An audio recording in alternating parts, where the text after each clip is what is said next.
네, 주진우 의원입니다. 헌법재판소 사무처장님, 예. 저는 대통령 탄핵소추문에서 내란죄 등 형사범죄를 모두 제외함으로써 완전히 별개의 사건, 즉 완전히 다른 탄핵소추문이 되었다고 생각합니다. 탄핵소추문에서 핵심 내용, 또 특히 중요한 내용이 제외될 경우에는 이에 상대방인 대통령 측 변호인단의 동의를 받아야 하는 건 물론이고, 이걸 없앤다면 새로운 탄핵소추 결의가 필요한 것은 법리상 저는 명백하다고 생각합니다. 지금 민주당이 주장하는 것처럼 내란죄는 빠졌지만 내란 행위는 남아있다. 이건 개변입니다. 일단 이 말 자체로 이해가 되지 않습니다. 내란죄는 법 조문에 따라서 국헌을 물랑케 할 목적이 있는지 여부를 판단하기 위해서 사건에 이르게 된 동기, 경과, 실행행위, 결과 등을 다 종합적으로 판단해야 하고, 그 과정에서 당사자의 반대 신분권 등도 충분히 보장돼야 하는 것입니다. 기본적으로 내란죄는 성립 안 하는데 내란 행위가 성립한다든지, 내란 행위가 성립하는데 내란죄는 반대로 성립하지 않는다든지, 이런 경우가 있을 수 있습니까? 그리고 내란죄가 성립하는지, 또 그것이 탄핵 사유가 되는지 따져보자는데 왜 이걸 권한도 없는 탄핵소추 대리인단에서 빼는 것입니까? 저는 그 탄핵소추 대리인단의 김진환 변호사가 그 의도를 적나라하게 보여주는 말을 했습니다. 내란죄는 증거조사를 엄격히 해서 소송기간이 길어지면 국가적 위기도 길어진다, 이렇게 설명했어요. 근데 이 말은 무슨 얘기냐면, 내란죄 관련해서는 엄격한 증거조사를 하다 보면 헌법재판이 길어질 수 있기 때문에 이걸 빨리 해야 된다는 뜻으로 읽히거든요. 즉 탄핵재판의 스케줄을 임의로 앞당기기 위해서 당사자가 다툴 권리를 박탈하는 측면이 있는 겁니다. 탄핵은 기본적으로 법령의 중대한 위반이 있을 때 이걸 따지는 절차입니다. 법에는 여러 가지 규정이 있어서 단순히 지키지 않더라도 권유하는 수준이 훈시 규정도 있고, 강행 규정이라고 하더라도 효력을 부정하거나 과태료 같은 경미한 위반 사안을 다루는 법도 있습니다. 그리고 그 중에서 아주 중요한 규정을 어기면 형사처벌까지 가능하도록 한 것이거든요. 근데 형사처벌이 가능한 범죄를 저질렀다라고 해서 버젓이 탄핵소추문에 결의를 올려서 탄핵소추를 해놓고 이제 와서 처벌 규정이 없는 다른 법 규정만 판단한다면 이것은 최초 탄핵소추할 때 판단 요소가 완전히 달라진 것입니다. 특히 대통령의 행위가 내란죄 등 형사소추할 정도의 큰 법률 위반을 했다라고 민주당에서 주장을 해왔고, 국민들께 그렇게 설명을 해왔어요.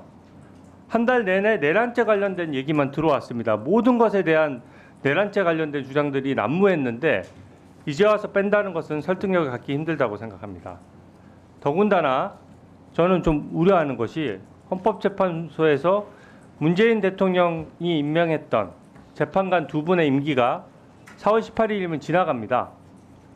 근데 재판 일정이 재판관의 임기에 맞출 수는 없는 것이죠.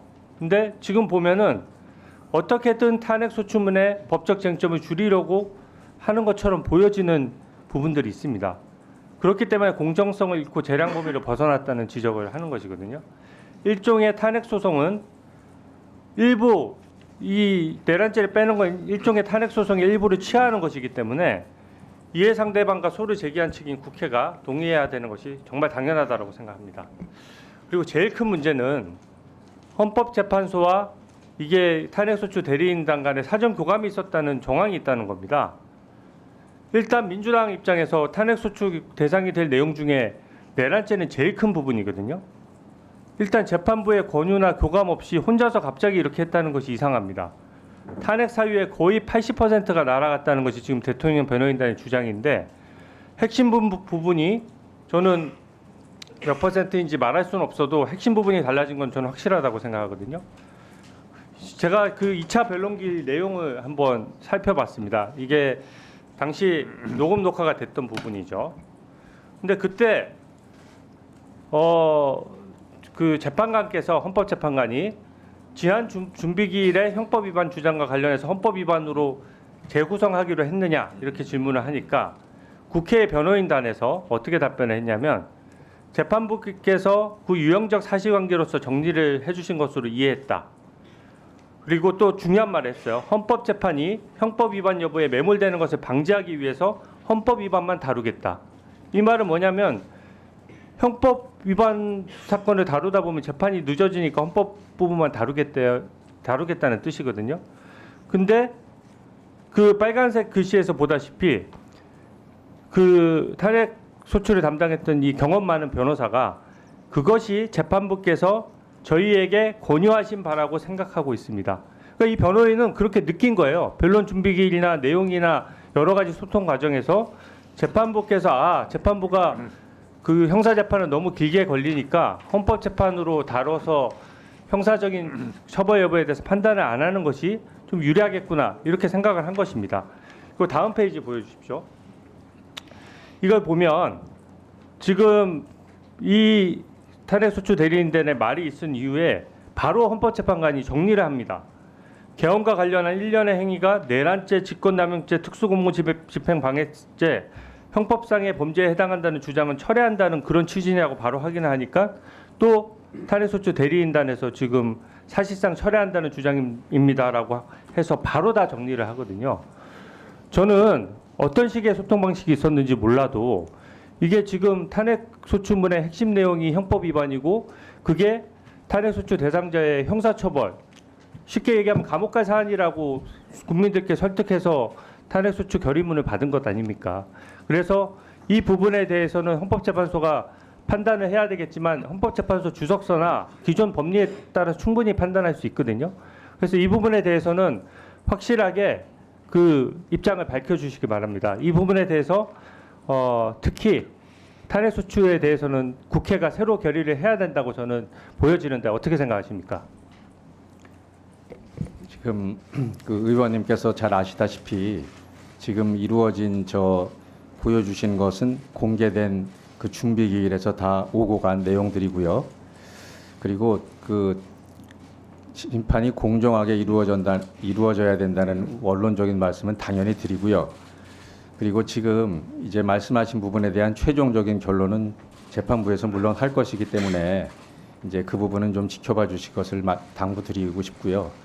그리고 그 청구인 측하고 재판부의 권유에 따라서 이제 청구인이 저런 것을 하였다는 그런 주장은 그것은 절대로 사실이 아니기 때문에 그 점에 대해서는 그 의심을 좀 거두어 주시기 바랍니다. 예. 그리고 저것은 이제 그 청구인들이 주장을 어떻게 얘기하는 것은 청구인이 하는 것 아니겠습니까? 그래서 그 말이 나오는 과정에서 나온 걸로 알고 있고요.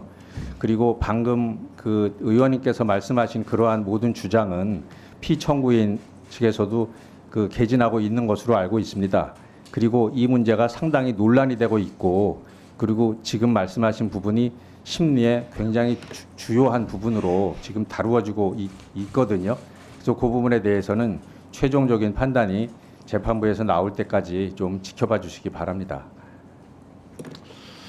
네, 주진우 의원님 질의 과정에서 저와 관련된 부분이 있기 때문에 신상 발언 겸 제가 하겠습니다. 제가 오전에 내란 국제특위에서 제 이름을 거명하면서 재판부와 교감이 있었다는 식으로 그래서 그렇게 되면 국민적 의구심이 들지 않겠냐는 주진우 의원의 발언을 제가 생중계를 통해서 보았습니다. 사전 교감이 전혀 없었습니다.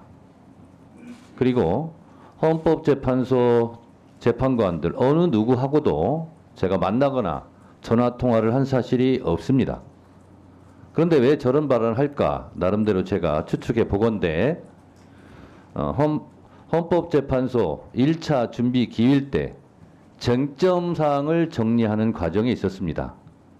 제가 정확한 기억은 아닙니다만 그래서 내란 행위에 대해서 내란죄로 할 것인지 헌법으로 할 것인지 그 부분에 대해서 청구인 측에서 입장을 정해와라 하는 취지로 제가 알고 있습니다.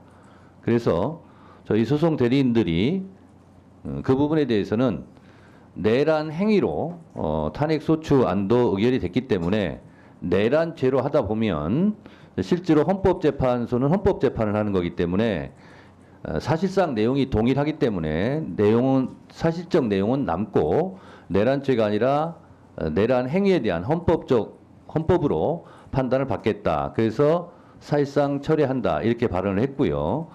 권유라는 말은 왜 썼을까 제가 생각해 봤는데 1차 준비 기일 때 그런 헌법재판소 재판관들과 우리 소송 대리인 간의 대화를 비춰보건데 그런 부분을 어떻게든 헌법으로 할 건지 내란죄로 할 건지를 정리를 하는 게 좋겠다. 쟁점 사항을. 그래서 아마 소송 대리인은 그런 표현을 쓴 것으로 제가 알고 있고 그리고 재판관들과 청구인 측이나 피청구인 측이 무슨 뭐 교감을 했다거나 무슨 모의를 했다거나 이런 발언 자체는 헌법재판소 재판관님들을 모욕하는 행위다. 저는 그래서 그런 부분은 삼가해 줬으면 좋겠다라는 말씀을 드리고 저희 헌법 소추 탄핵 소추 안에는 위헌 위법한 비상계엄과 국헌문란의 내란 범죄 행위라고 돼 있고요. 두 번째로 법률과 헌법과 법률 위배 행위 이렇게 돼 있습니다. 근데 이것을 1차 준비기일 때 우리 헌법재판소 재판관님들께서 준비기일 그때 우리 청구인 측과 얘기하면서 쟁점을 4가지로 정리를 대략 했습니다. 1. 계엄 선포, 2. 계엄 사령관 포고령 1호 발표, 3. 군경 동원 국회 봉쇄 진입, 계엄 해제 요건 등 국회 활동 방해, 4. 군대 동원에 영장 없이 선관위 압수수색. 요런 4가지 쟁점으로 쟁점을 정리를 한 겁니다. 자, 이 부분은 청구인 측에서 하고 싶다고 되는 것도 아니고 헌법재판소 재판관들의 판단에 의해서 쟁점은 이걸로 할 것인가 이렇게 합의를 해가는 과정이고 청구인 측이 요구한 대로 헌법재판관들께서 다 들어주는 게 아니지 않습니까? 그래서 이런 부분은 1차 준비기일, 2차 준비기일을 잘 보시면 의심할 여지가 1도 없다. 저는 이렇게 생각하고 주진우 의원께서 정청래 의원이 무슨 교감이 있었다 이런 식으로 얘기하는 것은 앞으로 자제해 주시기 바라고 그것을 만약에 주장하시려면 면책특권이 허용되지 않는 밖에서 하시기 바랍니다.